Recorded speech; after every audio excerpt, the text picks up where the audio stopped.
Yeah, that's right. I see the chat. I see y'all rocking. I see y'all coming. Hit that like button as you enter the building. You know what I'm saying? Hit that like button. Show your love. Show your support. You know what I'm saying? This that dope soul. This that new thing. Nobody don't know about it. Salute, Knick family. Welcome to the Just Nickin' It recap show. The Knicks went into Detroit last night and took care of their business, right? I had two non-basketball questions going into that game, and the Knicks answered both of them off the rip. Number one, can they handle the emotion of the crowd? Yes. And you do that by getting out to a quick lead. Number two, can they handle the physicality of Detroit? Yes, they did that as well.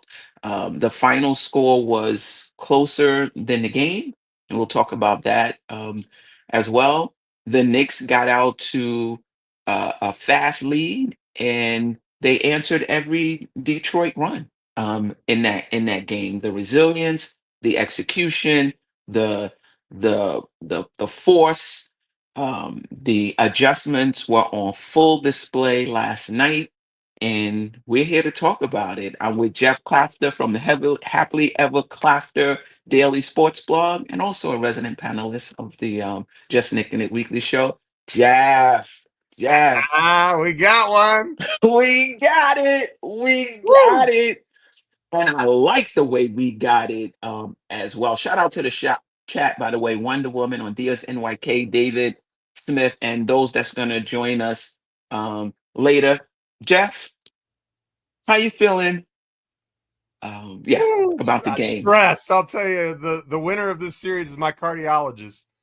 And I don't have one, but I need like 8,000 different heart medications and everything else. I don't know why a 7-point lead with a minute to go has to be such an adventure, but we will definitely take it. I'm thrilled. Detroit's a very good basketball team, and if you're expecting these games to be runaway blowouts, you're going to be disappointed. Detroit guards well. They're tall, they're athletic, and they don't die. They're like cockroaches. They just, they just keep coming and coming and coming. And so, credit to the Knicks for stemming the tide. And every time they needed a big shot last night, somebody came up with one. So, that's what the playoffs are about. So, Yeah. Let's get right into it. And we'll take it. We'll do 1 point at a time. So you'll go first. Who or what stood out for you? 1 point, Jeff. I know 50 things, but pick one and we'll go back and forth. well, the point that I'm going to pick is Mikal Bridges. I thought it's crazy because in the box score, box plus minus, he was the only negative in the Knicks starting lineup. But he had 20 points. He had a season high 7 rebounds. He had 5 stocks and really came up with some big timely shots when we needed him. I thought this was Bridges' best game as a Knick in a lot of ways, just because of what was on the line, how he had kind of faltered down the stretch the previous game. And in fact, it was Bridges who gave us the lead. He hit that first 3, and I said, well, maybe that's a good omen. And if Bridges is going to keep putting up similar stat lines, I think that's a really, really big key for this team. I mean, he definitely looked the part of a third option on a very good team last night. So hopefully that continues. But the other thing that I want to talk about Bridges is I thought defensively, he did a much better job of fighting through screens and making it difficult for Cade Cunningham on the catch, like denying him the ball, because it seems like once he catches it, he's able to just bully him. But he was really I was watching, he was fighting over, getting through, denying the pass, really doing a good job of making it tough on Cunningham. And he had that assignment more last night than I think he has had all series. And Cade had another game where, he got his 25 and 11, 25 and 12, but it was inefficient. It was 10 of 25 from the field, and you'll live with that, right? You make him into a passer, make those other guys beat you, and they almost did. you know, and limit him as similar stats to game one. And we won game one also. We didn't let him get to the free throw line very much. So that means he was moving and he was active with his hands at the same time, getting in those passing lanes. So that's my number one is Mikal Bridges. Yeah, just to piggyback on your point, I was going to add that the fact that he even got the assignment. Because remember, I don't even know if it wasn't for a switch, I'm not even sure he was on Cade Cunningham at all in game two. And so I was surprised that there were times, and I was like, thank you. Let OG rest a little bit. I love OG when he's in the back line of the defense and he can kind of roam and see, you know, what's in front of us and offer help. We can't get that because he's up top on Cade Cunningham. So it was really nice to see them give Bridges an opportunity and that he did well, in my opinion, in that opportunity. And not only was Cade inefficient, I didn't see the level of maybe he was very aggressive. It just seemed like in game two, he was able to get whatever he wanted, whenever he wanted. So I guess it seemed like he wasn't aggressive, but he probably was. I thought in game two, he was the best player on the floor. He took over the game, you know, so to speak. And I thought the Knicks did, to your point, a much better job of making it difficult, containing him. OG came over one time and got the block, got the block on him. Now, obviously, you can't stop everything, right? So you locking up Cade, and here comes Tim Hardaway, and there was some Schroeder who's just turned into like the second best player on the team overnight, and they got him at the trade deadline, if I'm not mistaken. Um, So much stood out for you, but if we're taking it in turn, I'm gonna go with Cat. But I'm gonna go with the Knicks' approach to Cat because they still featured him within the flow of the game. I didn't think they forced it, and I didn't think Cat forced it. So a lot of times they're like, "Oh, we didn't do this in game two. We're gonna do this in game three, no matter what." And then game three is about something totally different, and you trying to make up for game two. You gotta every game is different, right? You gotta be present in that particular game. And I thought the Knicks it was smooth.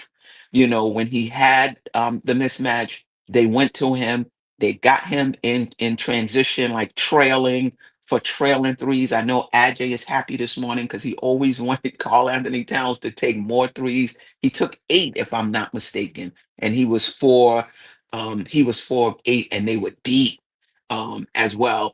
He drove to the basket some. He played in the post some. Like he just scored on all three levels.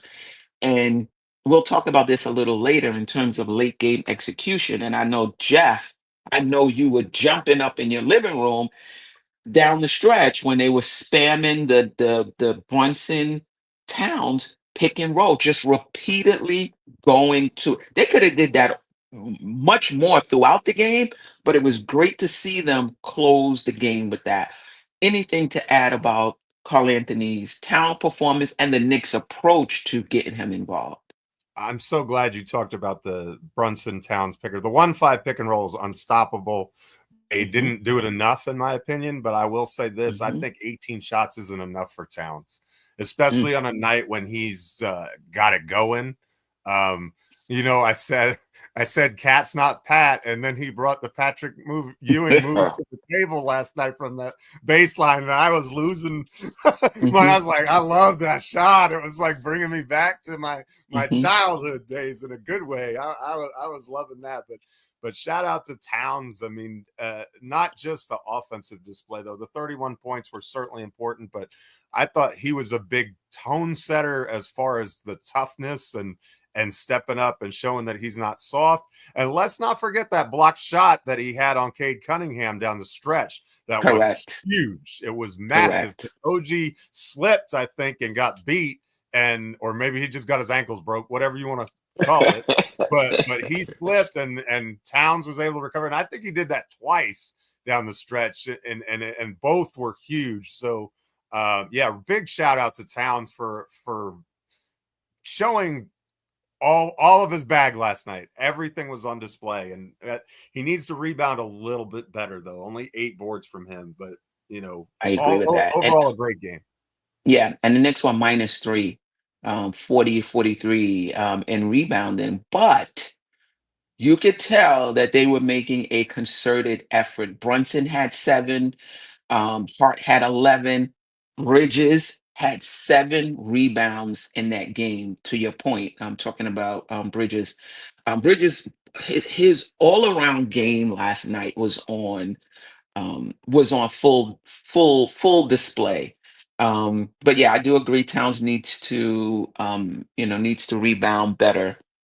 I don't think he had double figure rebounding either in any of the games in the As series. Am I correct? yet in the playoffs, that's true. Yeah, yeah. Who or what is your next pick in terms of what stood out? Shout out to Jerrell. Um, by the way, he had 2 screens up last night watching the Knicks, watching the draft. It was great that the Giants pick coincided right with halftime. So I was able to watch the you have to worry yeah, about what was going on or nothing. yeah, so super happy with the Giants first pick. The quarterback, they jumped back into the first round. They take Dart when Shadir Sanders was still on the board. I know Jerrell wasn't too happy with that, but this is how jobs are lost or won. So hopefully that was the right pick. Anyway, Jeff, what's the next thing who stood out for you, or person, player? Josh Hart was the only double-digit rebounder in the whole game.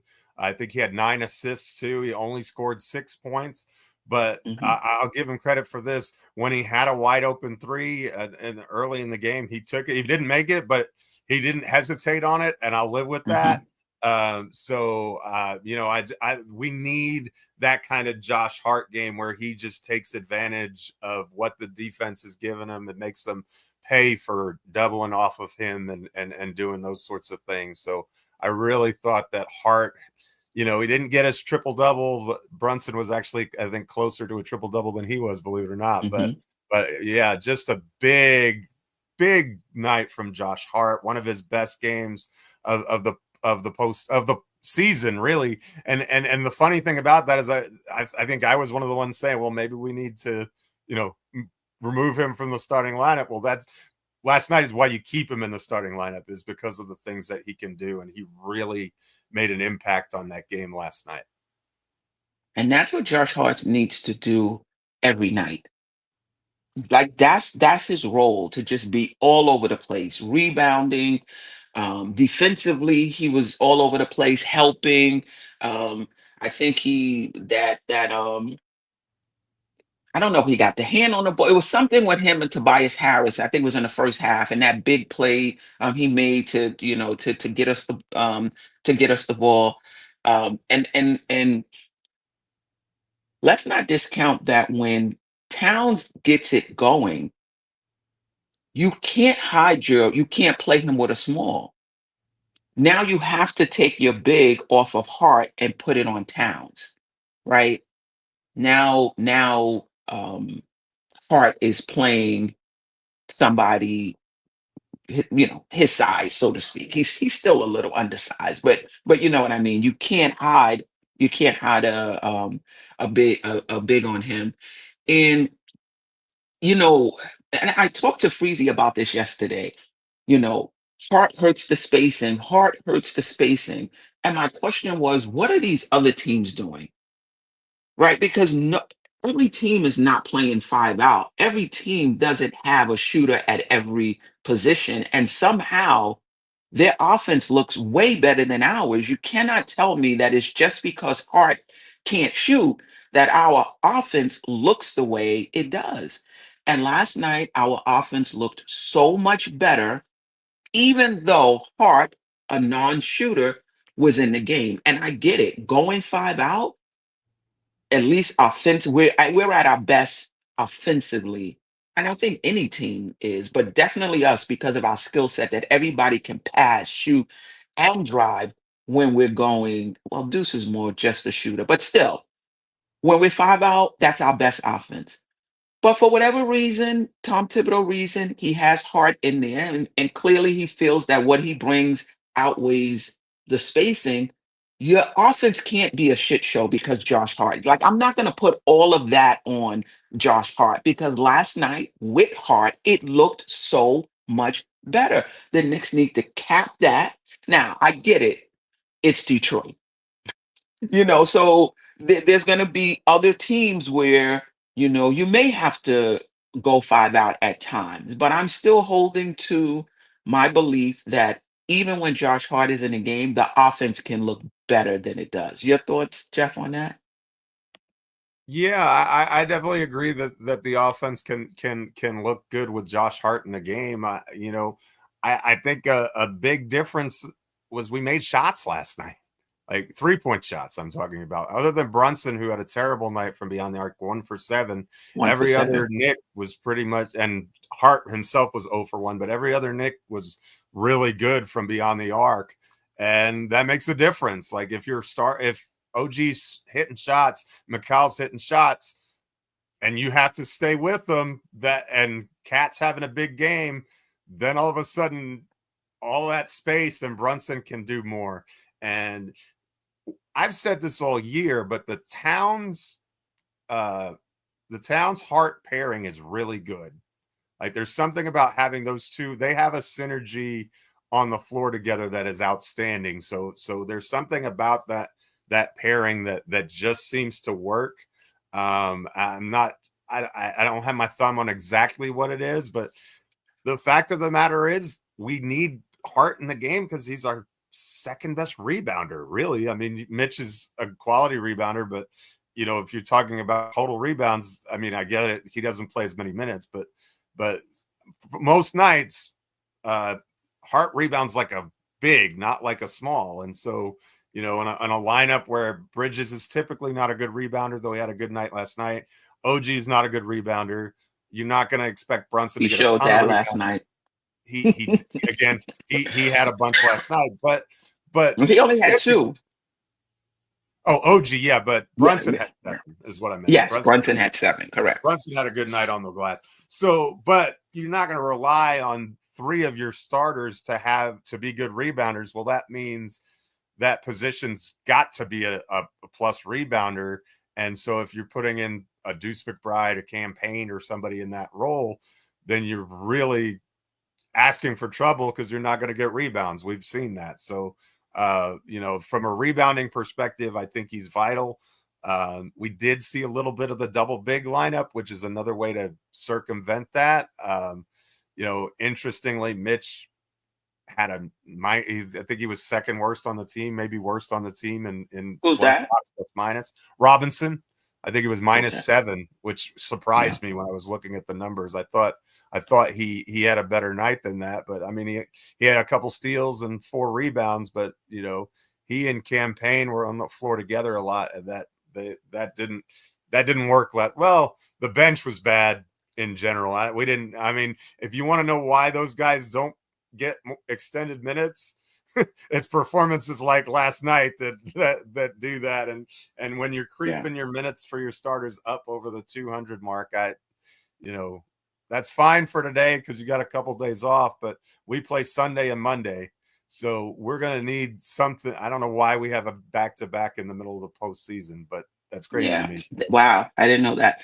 I mean, yeah, we're definitely going to get to the bench. I didn't think Robinson had a good game, despite the counting stats he put up from watching it. So I'm not surprised at the plus minus, but he did do some good things. So we'll talk about that when we get to the bench. I think the next player, obviously that stands out was Brunson. Last night, as Clyde would say, the maestro, the virtuoso. He wasn't perfect, but he was damn good last night. In my opinion, he didn't shoot well from 3, but he was very efficient from 2-point range. And in the fourth quarter, those back-to-back layups were huge. Yes. he was the villain. I'm pretty sure he was surprised, that he was the villain, and in terms of the Detroit fans, he was getting that Trey Young treatment, but he didn't look phased at He all. ate it up. It was like the sun to Superman. It powered him up. It didn't deflate him at all. It was not kryptonite. He just welcomed. I think he relishes that role. So if they wanna give him an extra supercharge to his battery by booing him and all that stuff, but Hmm. more power to him. Go to it. You don't Yeah. poke that bear. Like, they should know by now. When you poke the Jaylen Brunson bear, it focuses him, and he has another level to his game. And shout out to him for 3 straight 30-point playoff performances to start these playoffs, and being the highest scoring fourth quarter player in the postseason so far. So, Yeah. you know, we have, in the Marvel movies, the Avengers, he says, well, we have a Hulk. We don't have a Hulk, but we have a Jaylen Brunson, and that's better than having a Hulk. I mean, when you're talking Yeah. about coming down the stretch in the fourth quarter, that's huge. So Yeah. And shout out to Ajay, who said, don't forget about the defensive play. Let me put that up here. Ajay finally woke up and joined us. Don't don't forget the defense play that actually led to those back-to-back layups. Yes. Yeah. I mean, in the playoffs, you need timely shots and you need timely stops.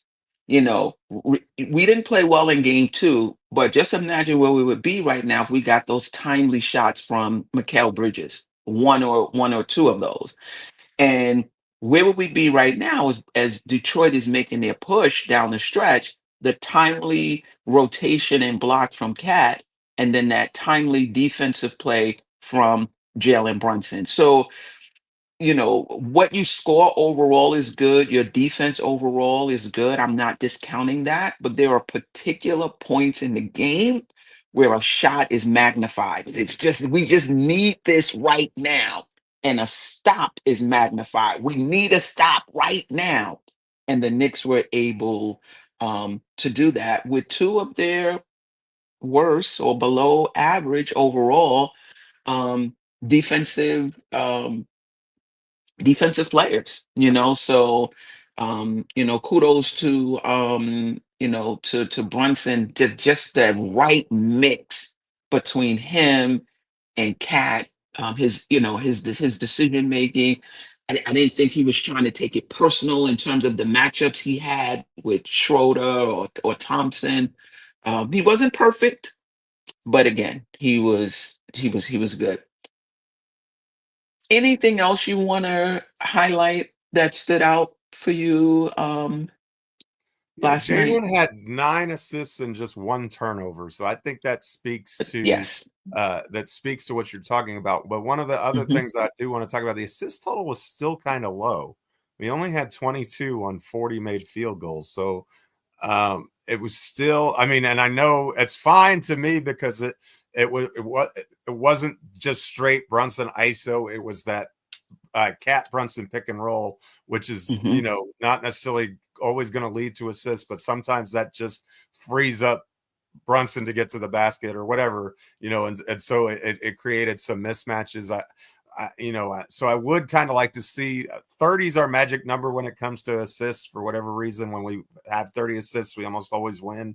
So that's mhm, the number that I look for. But it was kind of a strange game. There weren't a lot of shots put up by either side. I think both teams had 86 field goal attempts, which to me yeah, isn't necessarily a lot. And so, and neither team shot the ball particularly well. So, that when you only make 40 shots, there's not a lot of assists to go around, I guess. So, yeah, yeah, and and I think there's it's the playoffs.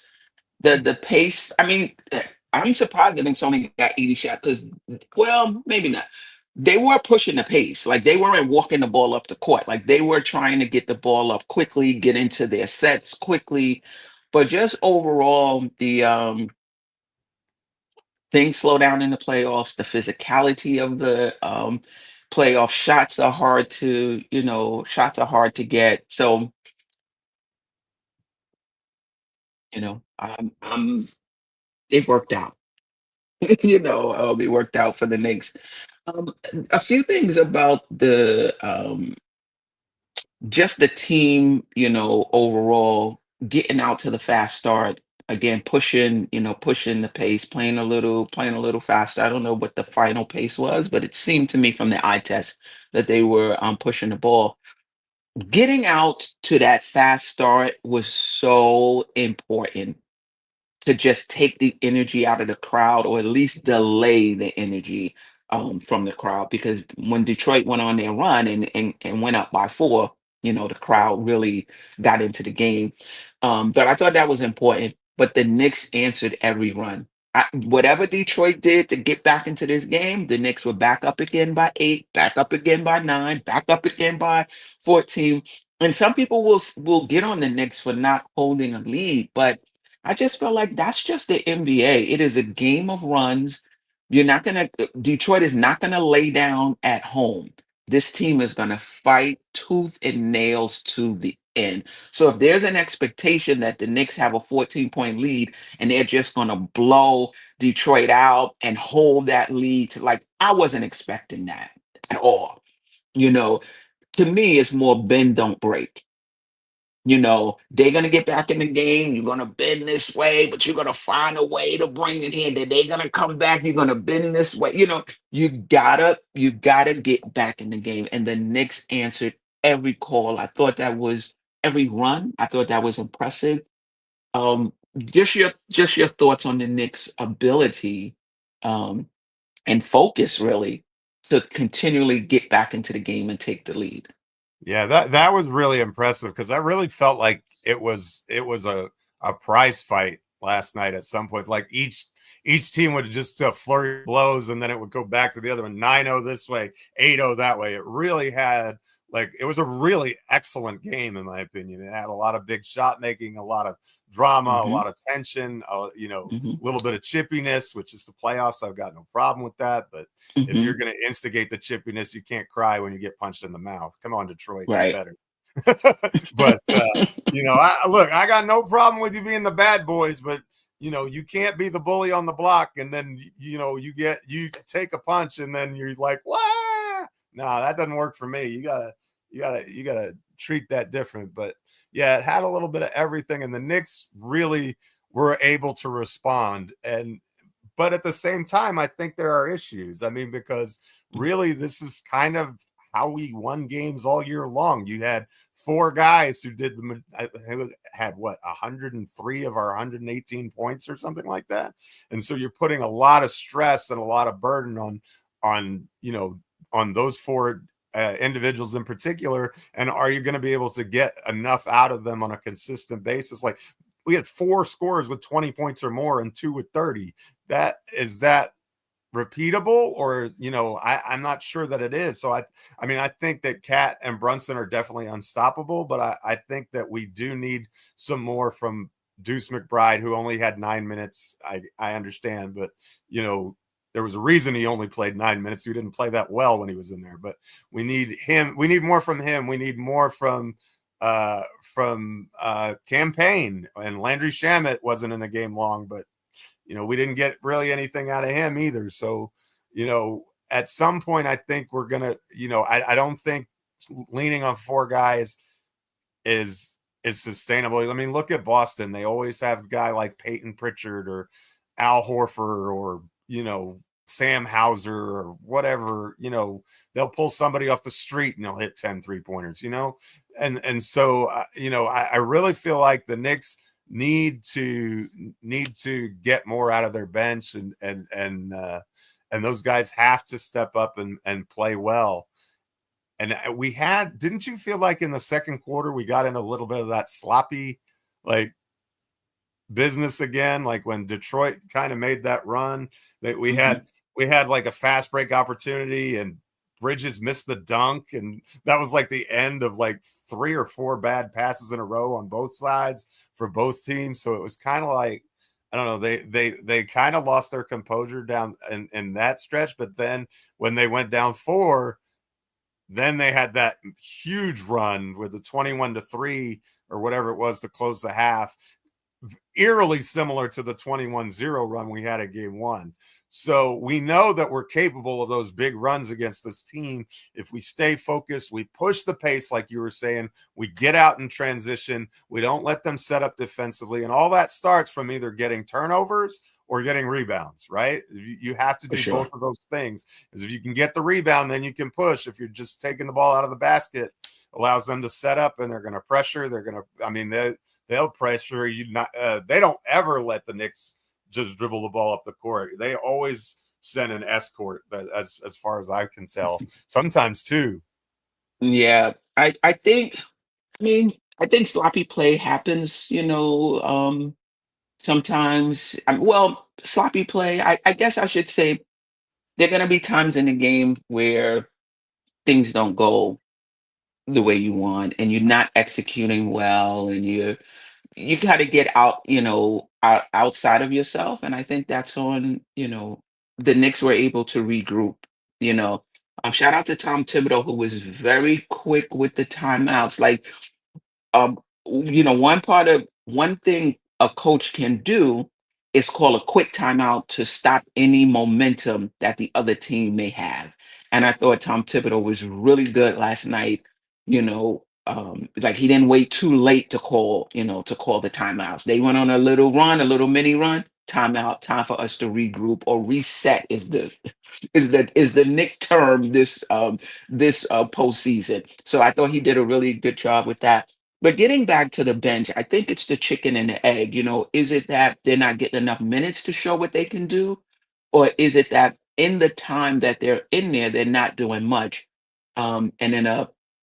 And the coach, Tom Thibodeau, doesn't want to go back to them because really every minute you give the bench, you're taking away from the starters. So it is the chicken or the egg. Um, you know, McBride only got 9 minutes. I don't think McBride is playing well in this series by any stretch. He hit a big shot for us, in the game. Appreciative of that. I thought that would get him going. But even defensively, he's not. The effort is there, the hustle is there, but he's just getting beat defensively. Like this might have been game two though, where Schroeder just with a crossover went right to like one thing about Deuce, he's undersized, but he's really good at keeping players in front of him. You might be able to shoot over him, but he's gonna stay in front. And he just hasn't been good on both either side of the ball in my opinion. But I still have faith that at some point in this series, and if we get through it, the next, he's going to come through. I think he over dribbles when he starts dribbling more than 2-3 times. Time to start worrying. I don't know what's gonna happen now. I don't know what's gonna happen with this possession. I think he's at his best off the ball, getting clean looks off of drives and catch and shoot. Basically, I feel that he is at his best. And just to continue with the bench, and I'll throw it over to you. Mitchell Robinson rim protection wasn't that great last. I mean, he had some good plays, at the rim, but there were other times when I felt like he was just a step slow in kind of getting over there and showing up big.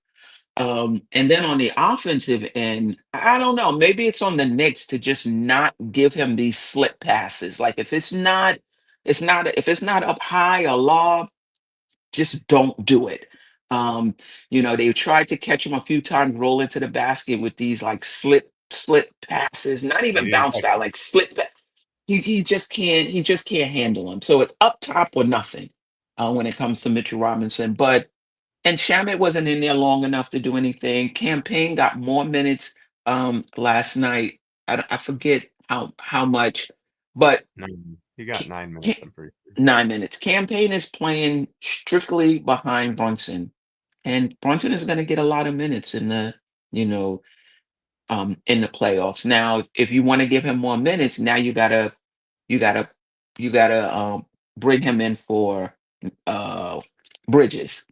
You got to bring him in for Bridges if you want those two to stay together, play together, right? Similar to Mitchell Robinson and Cat. If you want to increase Mitchell Robinson's minutes, you got to play him with Cat. That's the same thing, and that's the trade-off. If I play him with Brunson, then I'm bringing down Mikal Bridges minutes, and we need that. We need that length, particularly in a game where the Knicks were doing all right.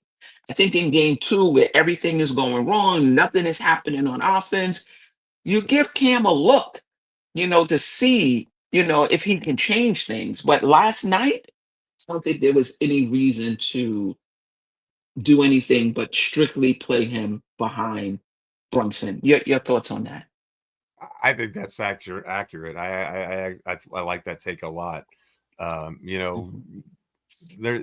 These games are too important. Everything is, look, came down to one possession, right? It was crazy, fluky at the end and everything. And we had control of the game for most of the fourth quarter, but 2-point game at the end, and they had the ball with a chance to win the game. And not a lot of time, but they had the ball with a chance to win the game at the end. And so, those minutes matter. And so I think you give it a try. And if you don't, it's a feel thing, right? As a coach, if you feel like, okay, I'm getting productive minutes out of him, then I'm going to stick with it. And if I don't, and it's not always about stats. Like if you look at, for the Pistons, Tobias Harris didn't have much of a stat line. He led all players on either team in box plus minus with plus 10. So he picked up a lot of fouls, but when he was on the court, he was making a difference for his team. And so sometimes that's the case. And I really am interested in, if someone in the chat can find this out for me, how did the 9 minutes or so that Towns and Robinson were on the floor together, how did the Knicks do in that 9-minute stretch? Because I know Towns played like 41 minutes and Robinson played 16, so I'm guessing that it was about a 9 or 10 minute stretch where they played together, and I'd be interested to see how effective that pairing was, because I think moving forward, it's something that we're going to need to be able to do, not just in this series, but if we're lucky enough to get, or good enough to get to the next series, I think those two are going to have to play together against Boston as well. So you're gonna need that, and Campaign was instrumental in game 1, and the better he played, the longer a string he got. When he didn't play that well, he didn't get that many minutes. I don't have any problem with that, especially with Brunson. Like game 2, Brunson was very frustrating. Game 3, Brunson didn't hit a lot of threes, but other than that, I think he gave you everything that you expect out of your all NBA MVP candidate. Yeah, for sure. Shout out to Paris Duggar, always supporting the channel. Appreciate you. Want to praise Brunson for producing without having his outside shot back yet. Biggest play, Brunson late one-on-one stop against Cade and that jump ball. Yeah, you're absolutely right, Paris Duggar. I think the playoffs going forward is going to be a learning experience for Brunson. When I say going forward, this year and in years to come, I think you have to grow into your role as a playoff performer. And I've seen that with Paul George. I've seen that with there's someone else, and the name escapes me, Tatum. Kawhi Leonard. It's not Kawhi Leonard. The playoffs are just a different animal. And the more games you have under your belt, the better you get as the playoffs go on, and as multiple and the more multiple playoffs you have. And so this is a process for Brunson. I said this before we even started the season. It's going to be a process. And I said, listen, everybody's enamored with Brunson.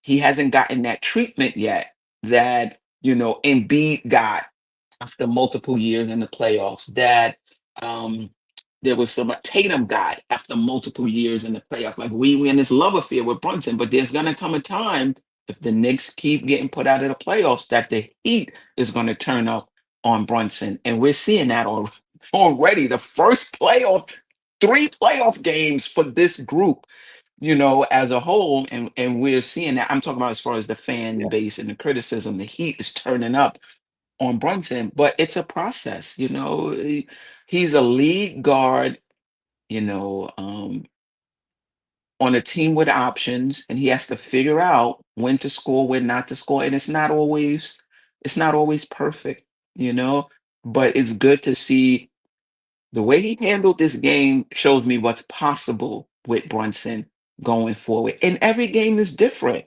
Every game is different. But to your earlier point, Jeff, I think this is how it's going to be as far as leaning on the starters. This is a top heavy team. We're not Boston. We don't have a Pritchard or a Hauser or even Cornette.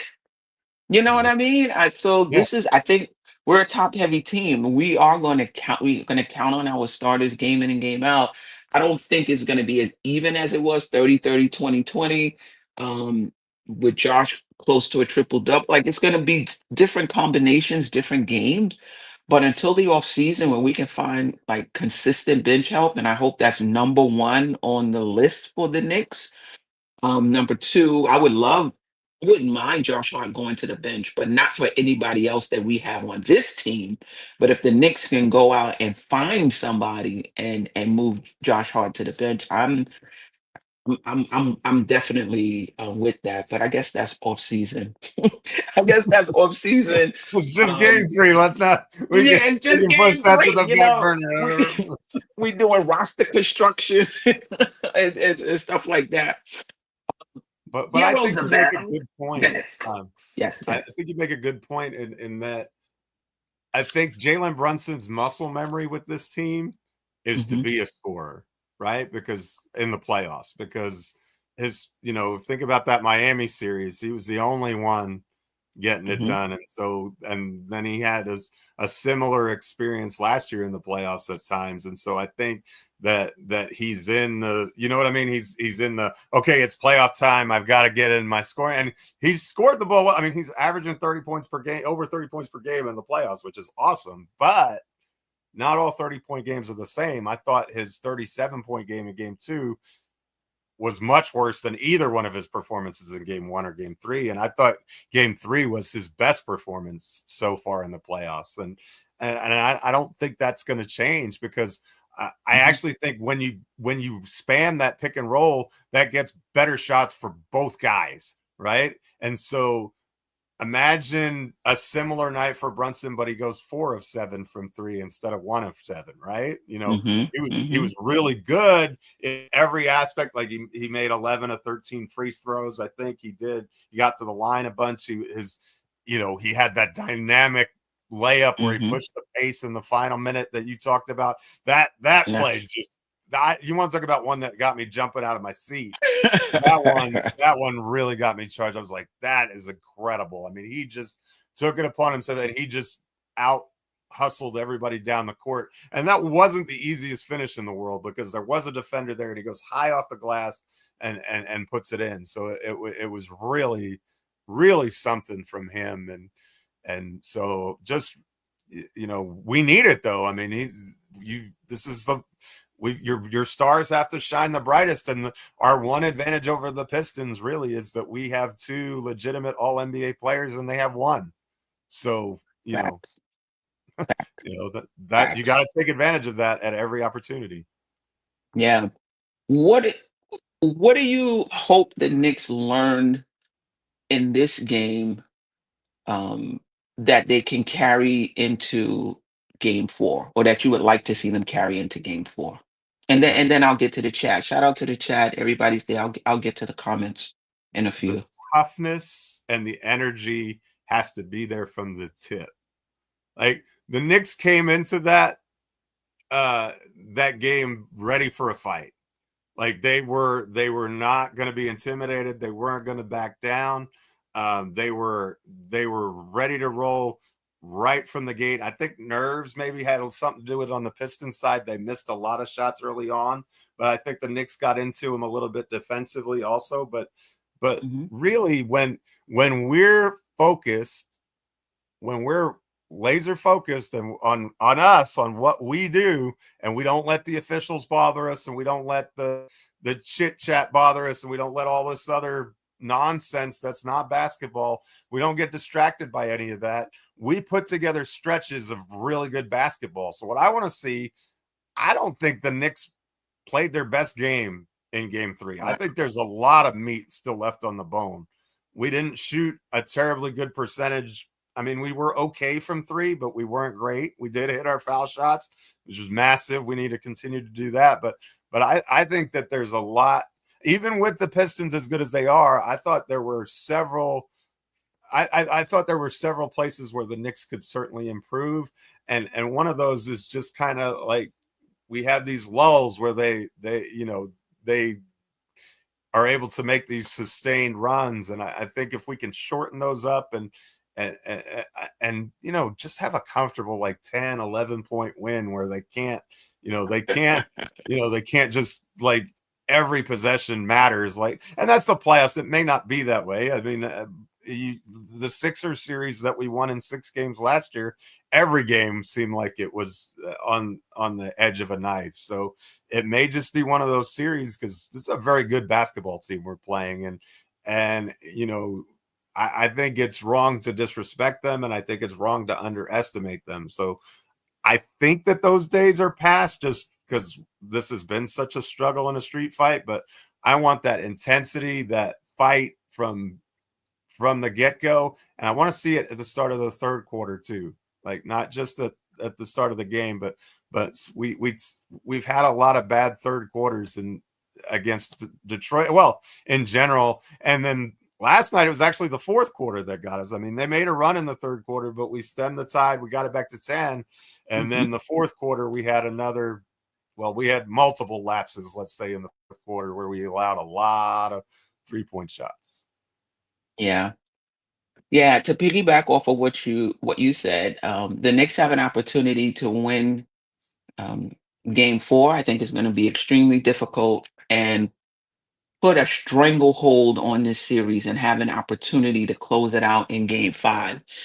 And I think, a few things that I want to see continue is the physicality, getting out to if you're not gonna go on a run to start the game, be in the game, don't get down by 10-15. Now the crowd is in the game and you got to fight. Like the same concerns I had going into game 3, same thing. Match the physicality, try to keep the crowd out the game, at least to begin the game.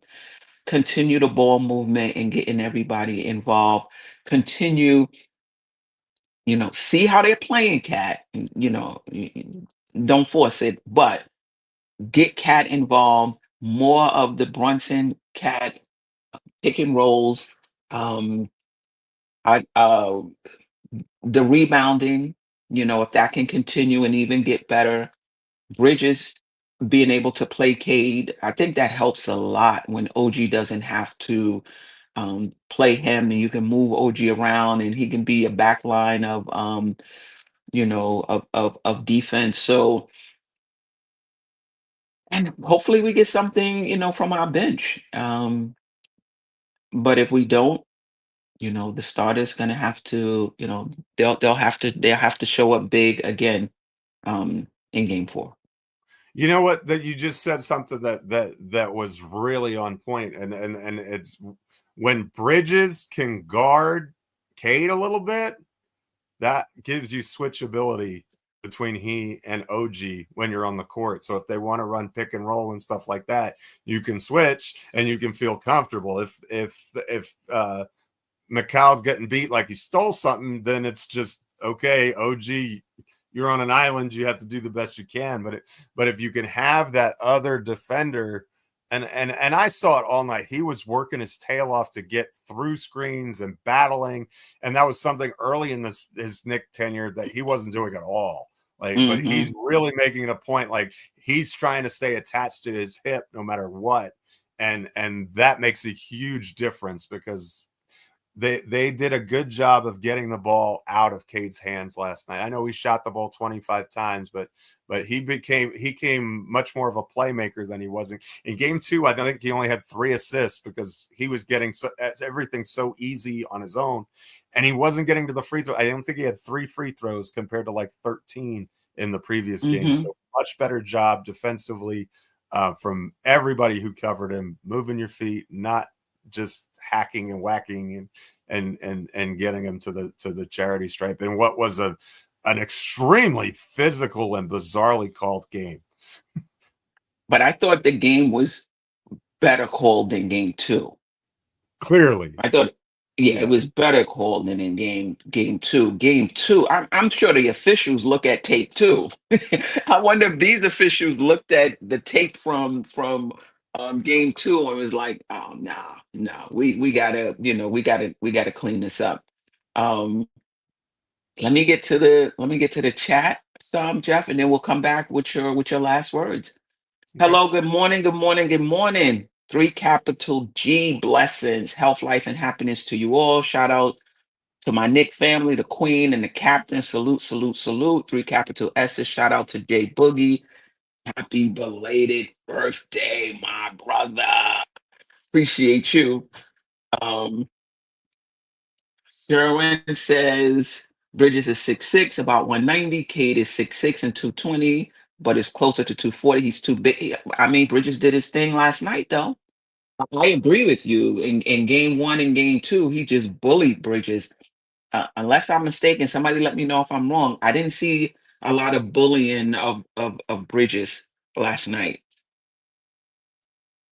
Did you, Jeff?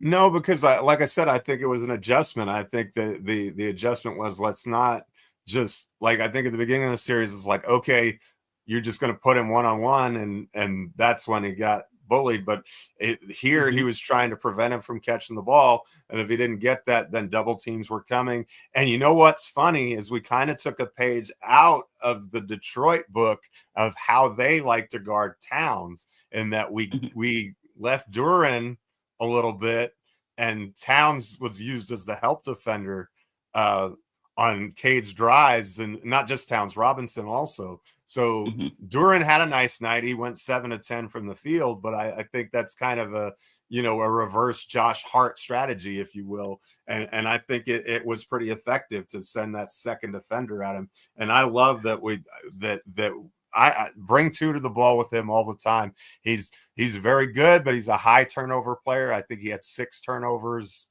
in last night's game. So keep making him make decisions with the ball, because he's going to make some mistakes. And then down the stretch in the fourth quarter, he had that one play where he got basically stuffed and he just threw the ball away, right? Like, he drove to the middle and it wasn't there.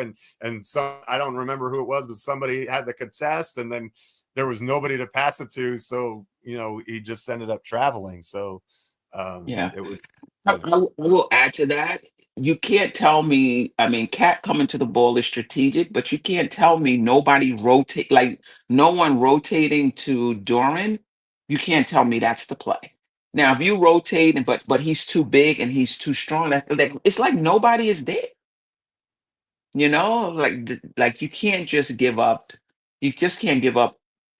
You can't be content that we're gonna stop Cade and give up a dunk. We're gonna stop Cade and give up a dunk. Like, there has to be another rotation there. All right. Ajay said, are we going to talk about the Pistons employee game clock shenanigans? Do you think they thought that out? No. You think they thought that out? Like, if we hit the shot clock button quickly, they'll have no choice but to give Detroit the ball. I don't know. That seems like a lot, but I think what should happen is, if they don't have secure possession of it, but when that shot, it should be a jump ball. Right. And that takes care of it, because if they didn't secure the rebound, why should they just get the ball? I mean, it's a shot clock operator. So it should be a jump ball. And if it was a jump ball, by the time whatever direction it gets tipped, they're not going to have enough time to get a shot anyway. To me, Cunningham's back was to the basket, even if it hadn't started until he touched the ball. There's no way he's going to get turned around in time to launch a full court heave anyway. So it was just, but I thought the whole last 10 seconds were bizarre. I thought Bridges got fouled when they called the jump ball. I thought that was a terrible call. And then the tip I thought was poorly thrown that led to an easy Detroit 3 that got it within, a couple points to begin with. So there was all kinds of terrible officiating in the last, all game. I thought it was officiated poorly on both sides, but it is what it is. If you're expecting good officiating, you're in for disappointment. There's never a game. Oh, the officials were good today, said nobody ever. Like both teams are always mad. Like the Pistons fans will be like, every one of our starters had at least 4 fouls, and Knick fans are like, yeah, but look at all of this stuff that happened, like all the crazy stuff that happened in the final 20 seconds, and how.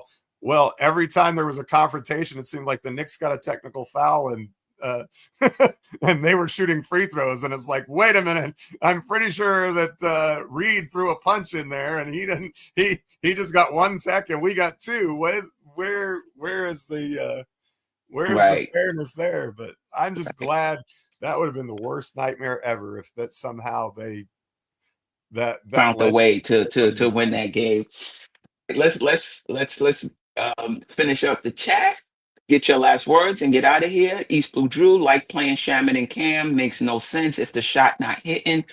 Deuce 2. So East Blue Drew wants less minutes, it sounds like, for the bench. Sherwin, if Cat goes in the paint, he will foul out the Detroit bigs. I mean, he was in the paint. I think he has to be all over. Cat was good in the paint last night. Strong Island Bomber, they play great, but they can't give up leads to great teams between teams than the Pistons. I mean, I hear you, but it's hard to hold a lead in the in the NBA. Paris Duggar, under pressure like that atmosphere, the Knicks played a great team game. I agree with you, Paris Duggar. That was my number one concern. I'm like, if they allow the emotion to get to them, it's a wrap. If they can't match Detroit's physicality, it's a wrap. And they did. On Dios, I appreciate you. Who are our 2 All NBA players? Sherman, stop. I know you don't like Cat. Cat is an all I'm not saying a NBA first player. team, but Cat's definitely a third team All NBA player. I mean, I'll be shocked if he doesn't make the list with the season that he's had and the shooting percentages. And he was second in the NBA in rebounding during the regular season. I mean, you can dislike his defense. You can do a lot of things, but he played at an All NBA level this year, and there's no doubt about that in my mind. And if I think it's malpractice if he doesn't make the team. Yeah, that's my stance on it too. Lady and the Chef, you said you need more Mitch and Cat on the floor together, which will make a difference. And Mitch isn't getting touches. Knicks making this series harder for themselves. I don't even know if Mitch needs touches. I mean, if you can catch him up top on the lob, definitely do so. Other than that, stay away from Mitch. In terms of getting him touches in the post, several passes, any of that, leave Mitch. Leave Mitch alone. To me, he was just off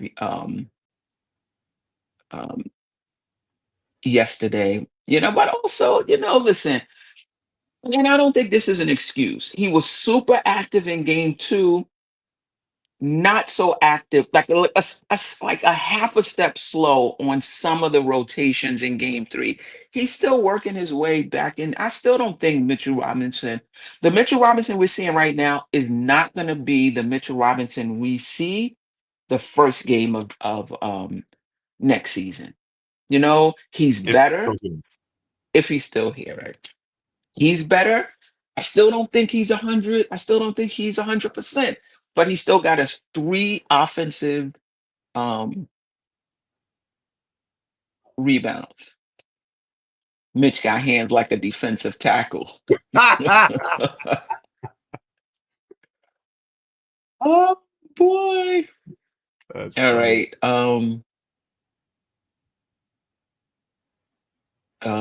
I think Ajay said Deuce is looking shook, and Anna Girl 1 said Deuce is looking well defended, not shook. Fair, fair. That is fair. All right. Um, Drip more, appreciate you. More bench help. This would have been a blowout. The thing about it is you got to have players who can get their own against good defense. And I think Cam might be the only one. I think Shaman and Deuce, you just got to really move the ball really quick and try to get them open looks. And there really haven't been open looks with this Detroit team. And so without open looks, Shaman and Deuce, you're not going to get much from them. Like they're not shot creators. Um, and Thibodeau, like I'm not really feeling that all bench lineup with Cat or this all bench line. Like I just feel like one or two bench players with the starters. You know, maybe he's trying to steal minutes by putting them in, but that bench lineup when he puts like four of them in is so clunky. I thought we were gonna lose the game right there. And I I don't mean, I ever think want we to see Cat and Brunson both out of the game at the same time. We did it at the for a minute same last night. time. Like, no. Correct.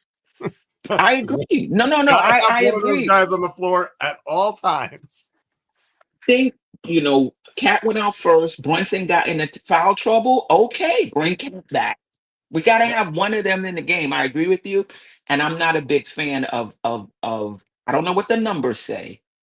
I'm not a big fan of the Hart Mitchell Robinson pairing. Now, I spoke to Freezy yesterday. Shout out to Freezy, Orange Tears, and he was helping me understand some things, certain things you can get away with when you're up. So maybe that's what the Knicks did because the Knicks were up when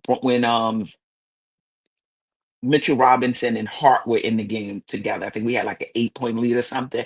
I'm just not a fan of that Bam Bam unit. I'm just not. I'm not a fan of these four bench players with Yeah, whatever starter they put them in. I'm just I not a think fan Hart of and it. Robinson should be substituted for one another. In fact, because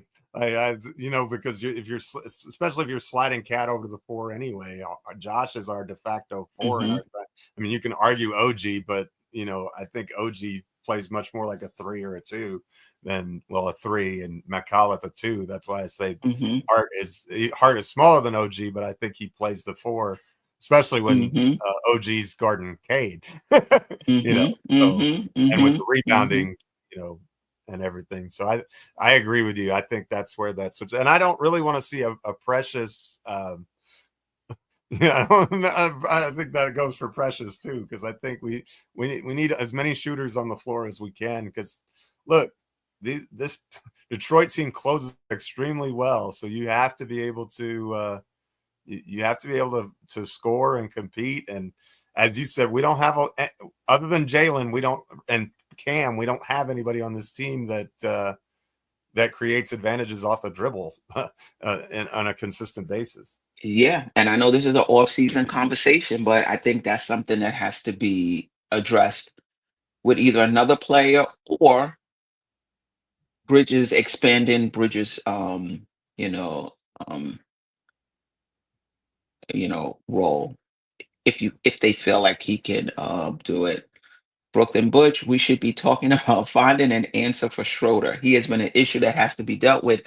And to the point I just made, they have two playmakers on the floor when Schroeder is in.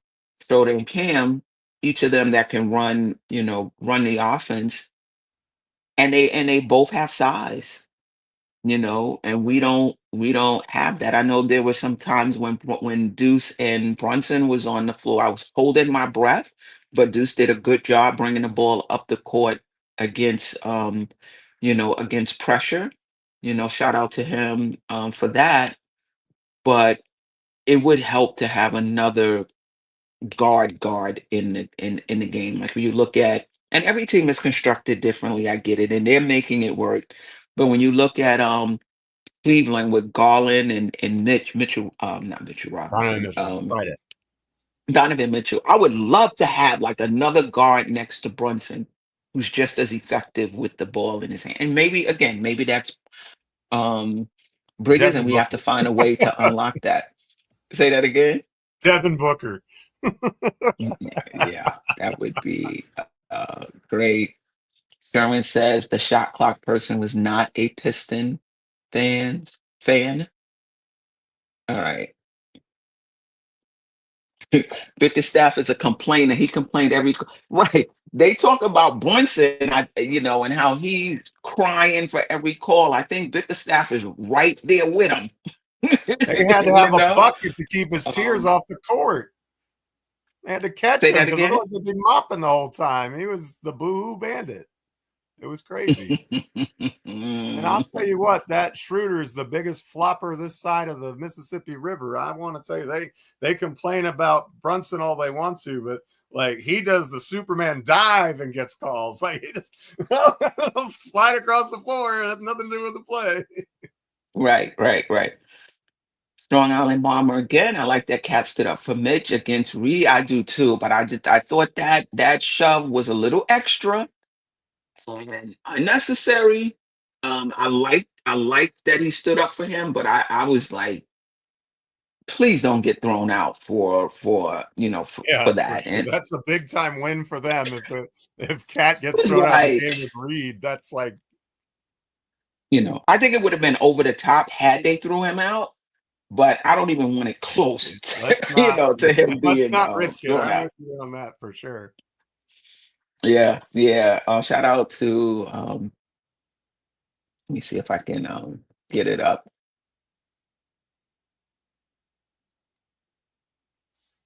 Oh, Tay Cowboys. I love the show. Okay. East Blue Drew. Nah, Queen. It's necessary. Let him know. My guy, East Blue Drew. Salute, my man. Yeah, but it was good, and how the Knicks just stood up, even one or two times, just toe to toe. So salute, Kerry Cox. I appreciate you. Any last words, Geoff? Shout out to the chat. Massive win. Look, I don't believe in moral victories, so I don't care about ugly wins. Like I know on the Tuesday show, Adjay was like, "We've got to blow them out by 40." I was like, "No, we don't. Just get the W, baby. Just get the W. That's all we need. I don't care if it's by 1 point or 100 points. Now the pressure is on Detroit. They really need to get this next game, or they're in big trouble. So when you have a young team and pressure, we'll see how they respond. And the Knicks have shown we can win in a hostile environment, which we kind of knew already. We were 24-17 in the regular season on the road, so it's not really shocking that we would play well on the road in the postseason. We've got a veteran group, but I think just as importantly, you heard Josh Hart and Jaylen Brunson say a bunch of stuff prior to the game, but then they actually put those things into action, and you saw it on the court. Correct. And so hopefully that carries over. I actually think that it's going to be really critical for us to win on Sunday. I think this is a big game for us. I think it's another must win. I think going up 3-1, just because if the series is tied going back to MSG, I just think this Detroit team's confidence just grows and grows, and we need to step on their necks, get out of this series as quick as we can by any means necessary. Just do what we got to do, and because we didn't do that against Philly, and I think it cost us last year. We messed around in Game 5, and we did beat them in Game 6, but I think it would have been, a lot less wear and tear on us and everything else. Like, right. Your tag there says Knicks in 5. I think that's the way it's got to be. That's where we need to go. I think in order for them, Detroit is gonna. Their backs against the wall. They're the more desperate team. The more desperate team usually has the emotional edge, right? I think in order for the Knicks to take advantage of their so-called youth and maybe get shook a little bit, the game has to be close going down the stretch, right? That's when you maybe you'll see them make mistakes. But if they come out and just blow the game open, no, you're not going to get to that point. You're not going to see their potential youth, right? So the Knicks have to come out, blow the game open themselves if they can. I doubt that. I think Detroit is going to fight, right? They're home, they're desperate. But if this game is close with under 5 minutes, under 3 minutes, under 2 minutes, under a minute, and it's like a possession, like a 1 or 2 possession game, it's possible that they'll feel the tightening of the screws, right? And make some mistakes. It's possible. We'll see. The Knicks have to play well enough to get into that position in crunch time. But shout out to the Knicks for going into game 3 and getting that win. I thought that was very impressive. And congratulations to Jaylen Brunson for winning the clutch player of the year award for the NBA. And shout out to Simeon Russell for coining Captain Clutch and getting it. I'm not at home, otherwise I would wear my Captain Clutch t-shirt. But those shirts are available. If you go to Nothing But Knicks and you look at Sim's last show, he has it up there. I think it's at printjurisdiction.com where you can get the Captain Clutch shirts that's been out for about a year or so. I bought mine during last year's playoffs at a watch party. So those shirts are out there. Shout out to Simeon Russell for seeing that early in Brunson and marketing that. All right, family. I appreciate you joining us. The replay gang, I appreciate you. Those who are listening on X, I appreciate you. Those who are listening and can't comment, they're not in the chat, appreciate you as well. We will decide whether we're going to be back. It's an early game Sunday, so we'll decide if we're going to do a evening recap show. I know, Geoff, you may not be able to make it because it's on a Sunday, or if we're going to do a Monday morning recap show. But if you're subscribed to the channel and you got your notifications on, you will know when that decision is made. All right? Until next time, family. Sister, you're one of a kind. Yes. Sister, it's time you That's her. shine. Dope Soul. Where you at? Where you at?